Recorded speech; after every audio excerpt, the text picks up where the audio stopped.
Di kegelapan hutan Pasundan yang rimbun, seorang putri cantik terisak sendirian. Tiba-tiba, seekor kera ajaib muncul dari balik pepohonan. Mata mereka bertemu, dan dalam sekejap, takdir keduanya berubah selamanya. Selamat datang dalam kisah Lutung Kasarung, sebuah legenda cinta yang telah memikat hati orang Sunda selama berabad-abad. Ini bukan cerita dongeng biasa. Lutung Kasarung adalah cermin jiwa masyarakat Sunda. Kisah ini mengajarkan kita tentang kesetiaan yang tak tergoyahkan, pengorbanan yang tulus, dan kekuatan cinta sejati yang mampu mengalahkan segala rintangan. Bagi orang Sunda, Lutung Kasarung bukan hanya sekadar hiburan. Ini adalah warisan leluhur yang menyimpan kearifan hidup. Dari Pegunungan Hijau Priangan hingga pesisir pantai selatan, cerita ini telah dituturkan turun-temurun, membentuk nilai dan karakter masyarakat Sunda. Bersiaplah untuk menyelami kisah ajaib ini. Kita akan bertemu putri yang diasingkan, pangeran yang dikutuk, dan cinta yang mengubah segalanya. Inilah Lutung Kasarung, sebuah kisah dari tanah Pasundan yang akan membuatmu percaya pada keajaiban cinta dan kebaikan hati. Mari kita melangkah ke masa silam, ke sebuah kerajaan megah bernama Pasir Batang. Kerajaan ini dipimpin oleh seorang raja bijaksana, Prabu Tapa Agung. Namanya saja sudah menggambarkan kebijaksanaannya. Tapa, yang berarti bertapa, dan Agung, yang berarti besar atau mulia. Prabu Tapa Agung dikenal sebagai raja yang adil dan dicintai rakyatnya. Ia memimpin Pasir Batang dengan penuh kearifan, menjadikan kerajaannya makmur dan sejahtera. Istananya yang megah berdiri kokoh, dikelilingi oleh sawah-sawah subur dan hutan-hutan lebat yang kaya akan hasil bumi.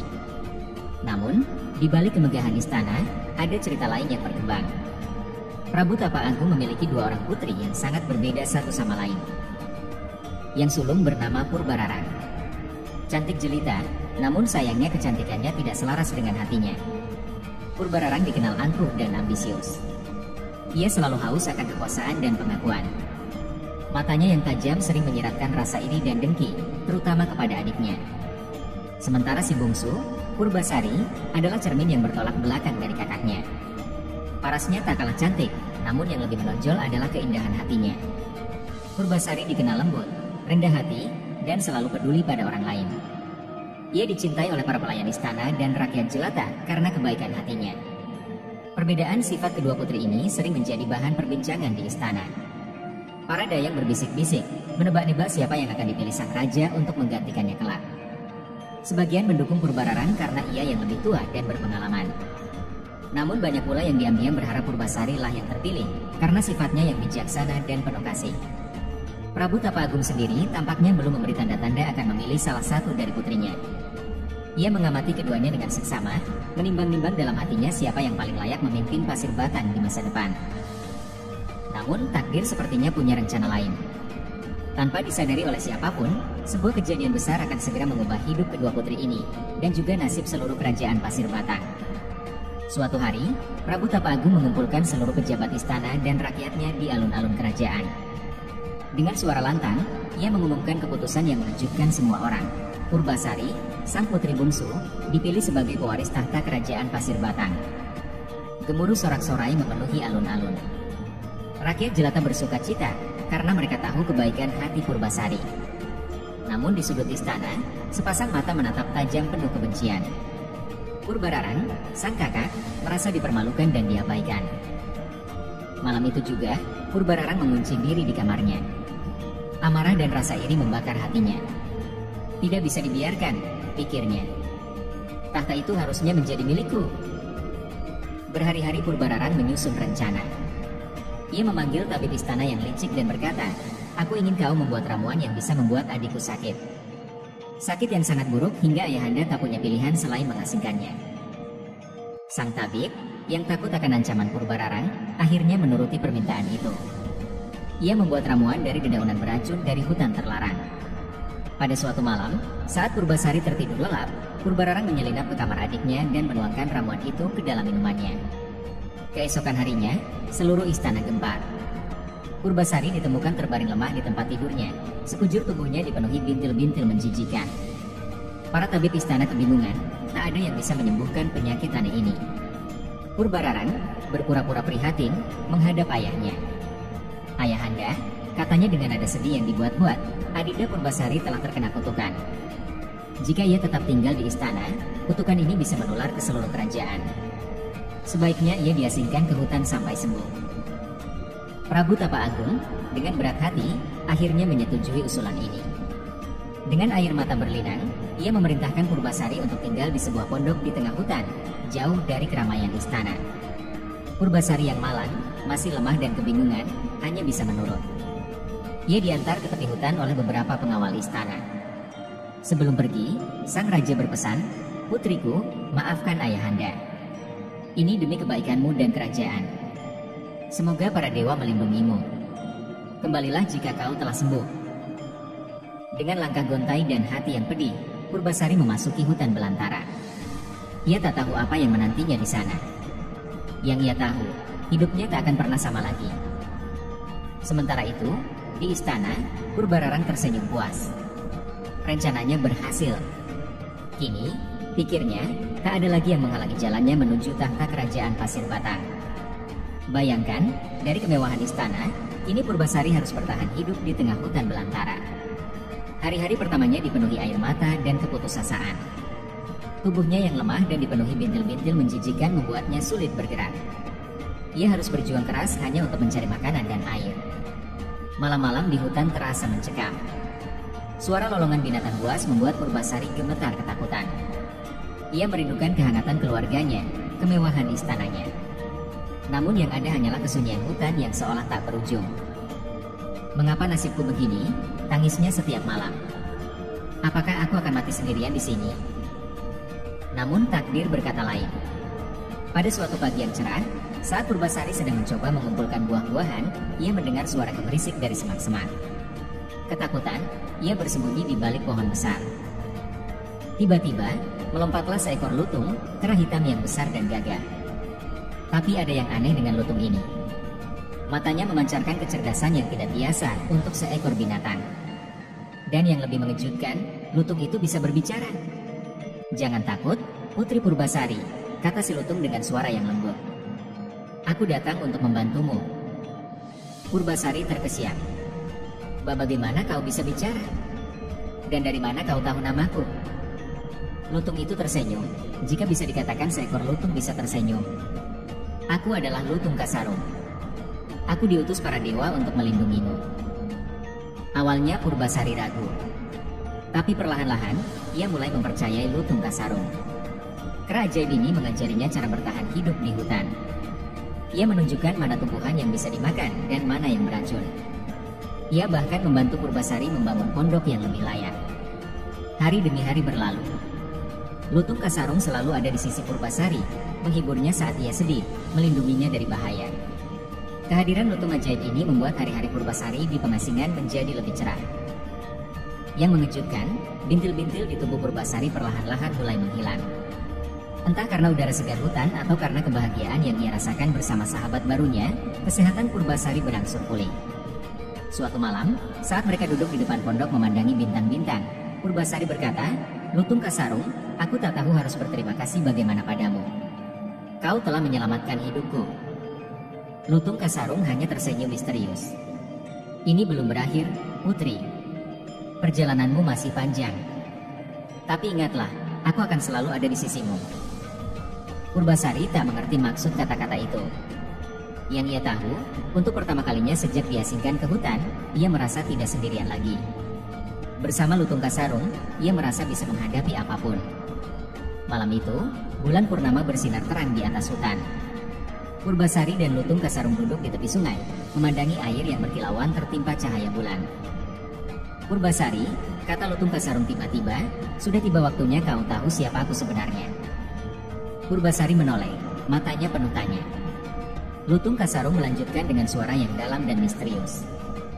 "Aku bukan hanya seekor lutung biasa.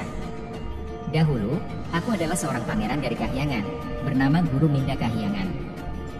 Mata Purbasari membelalak tak percaya. Lutung Kasarung pun mulai bercerita. "Aku adalah putra Sunan Ambung, Ratu Kahyangan. Hidupku di sana sempurna, tapi aku merasa hampa. Aku ingin turun ke bumi untuk menolong manusia. Namun, keinginanku ditentang keras oleh ibundaku." Suara Lutung Kasarung bergetar saat ia melanjutkan. "Karena keras kepalaku, ibunda mengutukku menjadi seekor lutung. Aku dibuang ke bumi dalam wujud ini. Air mata menggenang di mata Purbasari. Oh, betapa kejamnya. Mengapa ibundamu melakukan itu? Ia ingin aku belajar. Kutukan ini hanya bisa dipatahkan jika aku berhasil menolong seseorang yang benar-benar membutuhkan dengan tulus dan tanpa pamrih. Lutung Kasarung menghela napas panjang. Saat aku melihatmu di hutan ini, sendirian dan menderita, aku tahu inilah kesempatanku. Bukan hanya untuk mematahkan kutukan, tapi juga untuk melakukan apa yang selalu kuinginkan, menolong manusia. Purbasari tertegun.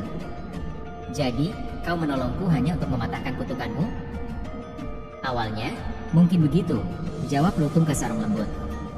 Tapi seiring waktu, aku melihat kebaikan hatimu, ketegaranmu menghadapi cobaan. Aku mulai peduli padamu, Purbasari. Keinginanku untuk menolongmu menjadi tulus. Hening sejenak. Angin malam berhembus lembut, membawa aroma bunga-bunga hutan. Lalu, mengapa kau masih berwujud lutung? Tanya Purbasari akhirnya. Lutung Kasarung tersenyum. Karena tugasku belum selesai. Kau masih harus kembali ke istana dan mendapatkan hakmu. Dan aku akan membantumu sampai akhir, Purbasari. Purbasari menatap sahabatnya dengan penuh haru. Terima kasih, Guru Minda, atau haruskah aku panggil Lutung Kasarung? Lutung Kasarung saja, jawabnya. Sampai tiba waktunya aku kembali ke wujud asliku. Malam itu, di bawah sinar rembulan, ikatan antara Purbasari dan Lutung Kasarung menjadi semakin kuat. Bukan hanya sebagai putri dan pelindungnya, tapi sebagai dua jiwa yang dipersatukan oleh takdir, siap menghadapi apapun yang akan terjadi selanjutnya. Sejak malam pengakuan itu, hubungan Purbasari dan Lutung Kasarung semakin erat. Bukan hanya sebagai sahabat, tapi juga sebagai guru dan murid. Lutung Kasarung mulai mengajarkan Purbasari ilmu-ilmu kahyangan yang ia miliki. Purbasari, kata Lutung Kasarung suatu hari, kau memiliki kekuatan yang belum kau sadari. Mari kuajarkan cara menggunakannya. Dimulailah latihan-latihan ajaib di tengah hutan. Lutung Kasarung mengajari Purbasari mantra-mantra kuno, gerakan-gerakan sakti, dan cara mengendalikan energi alam. Awalnya, Purbasari ragu. Ia sering gagal dan hampir menyerah. Tapi Lutung Kasarung selalu ada di sisinya, memberi semangat dan dukungan. Percayalah pada dirimu sendiri, Purbasari. Kekuatanmu berasal dari ketulusan hatimu, ujar Lutung Kasarung. Perlahan tapi pasti, Purbasari mulai menguasai kekuatan-kekuatan barunya. Ia bisa berbicara dengan hewan-hewan hutan, memahami bisikan angin, bahkan menggerakkan benda-benda dengan pikirannya. Suatu hari, saat mereka berjalan-jalan di hutan, seekor rusa terluka menghampiri mereka. Tanpa ragu, Purbasari meletakkan tangannya di atas luka si rusa. Cahaya lembut bersinar dari telapak tangannya, dan dalam sekejap, luka itu sembuh. Purbasari terkesiap, takjub dengan kemampuannya sendiri. Aku bisa menyembuhkan. Lutung Kasarung tersenyum bangga. Itulah kekuatan cinta dan kebaikan hatimu, Purbasari. Hari demi hari, kepercayaan diri Purbasari tumbuh. Ia bukan lagi putri lemah yang diasingkan. Ia telah menjadi wanita kuat yang bisa mengendalikan alam sekitarnya. Hutan yang dulunya menakutkan kini menjadi rumah kedua baginya. Purbasari bisa berlari secepat kijang, memanjat pohon selincah tupai, bahkan berenang selihai ikan di sungai. Yang lebih menakjubkan, hewan-hewan hutan mulai menganggapnya sebagai pelindung mereka. Burung-burung berkicau riang saat ia lewat, kupu-kupu menari di sekelilingnya, bahkan harimau buas pun tunduk padanya. Kau telah menjadi satu dengan alam, Purbasari, kata Lutung Kasarung suatu sore. Kekuatanmu kini setara dengan para dewi kahyangan. Purbasari tersenyum, matanya berbinar penuh keyakinan.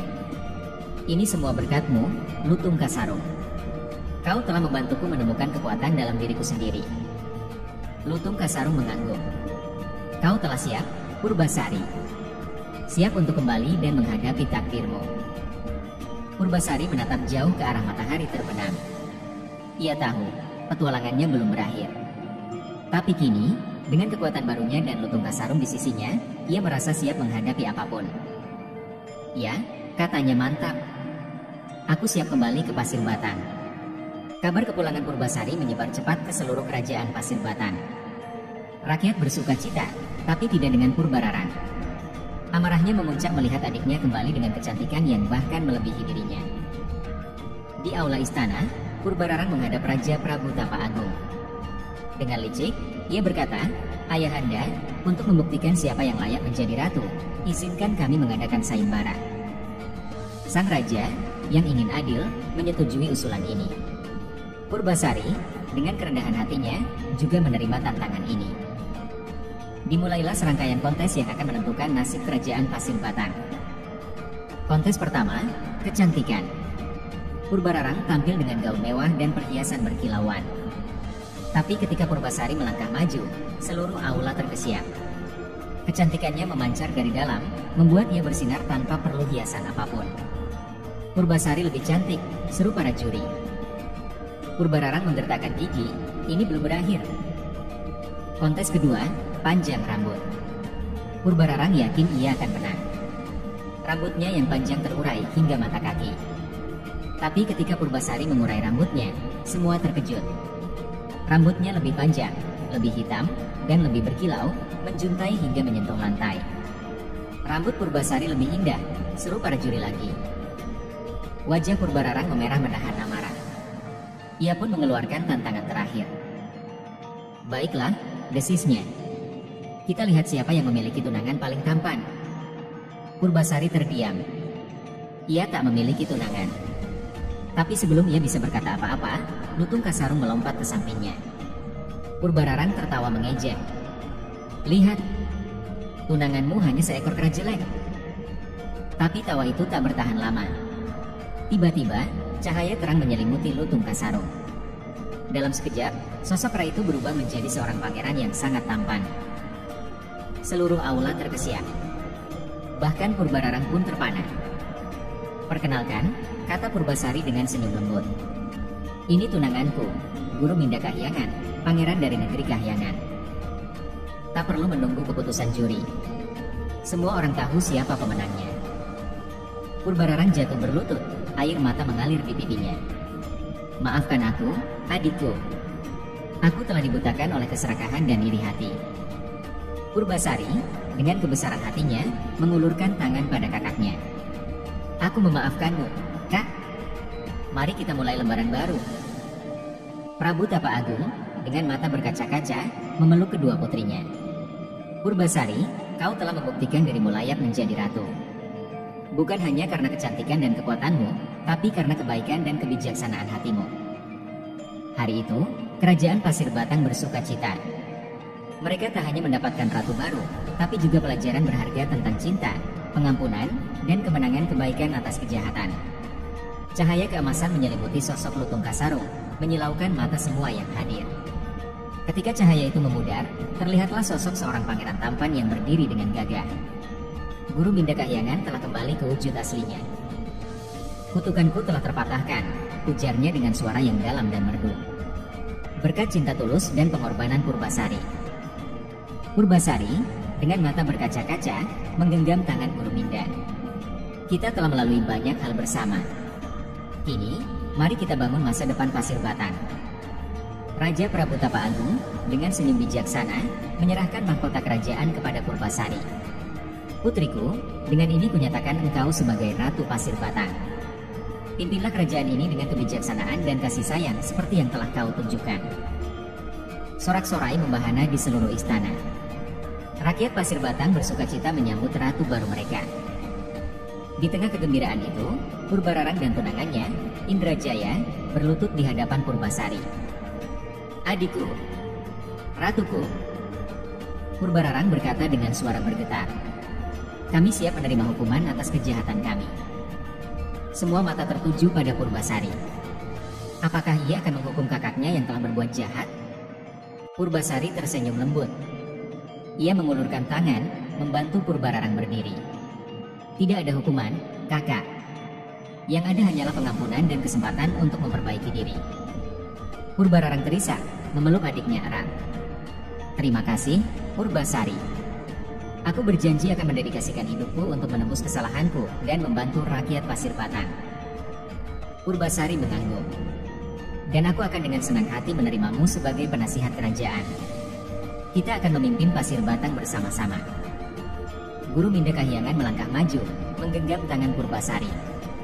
"Dan aku akan selalu di sisimu, mendukungmu sebagai suami dan raja pendampingmu."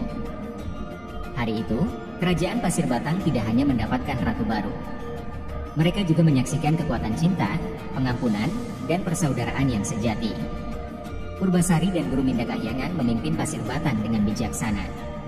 Purbararang dan Indrajaya mendedikasikan diri mereka untuk membantu rakyat. Dan kerajaan itu pun memasuki era kejayaan yang belum pernah terjadi sebelumnya.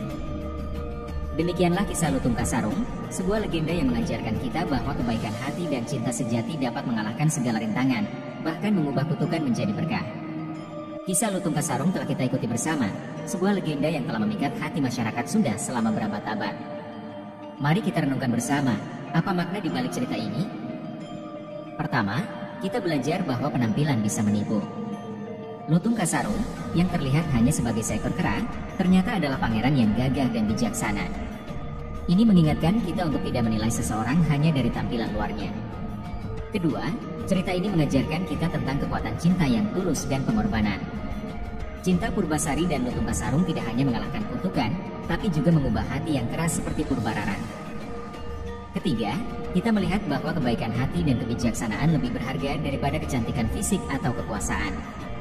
Purbasari memenangkan tahta bukan karena kecantikannya, tapi karena ketulusan dan kebijaksanaannya.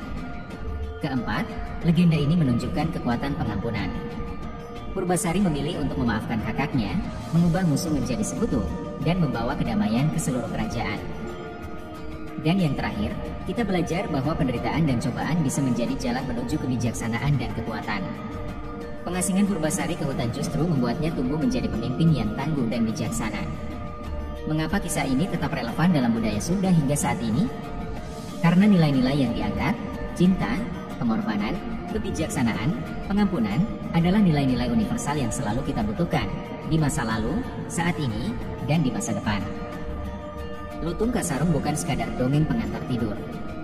Ia adalah cermin yang memantulkan nilai-nilai luhur masyarakat Sunda, sekaligus kompas moral yang menuntun kita dalam menghadapi tantangan hidup. Semoga kisah Lutung Kasarung ini bisa menjadi inspirasi bagi kita semua untuk selalu berbuat baik, mencintai dengan tulus, dan bijaksana dalam menghadapi setiap cobaan. Nah, Sobat Budaya, demikianlah kisah Lutung Kasarung yang bisa kita bagikan hari ini. Semoga video ini bermanfaat dan menghibur kalian semua.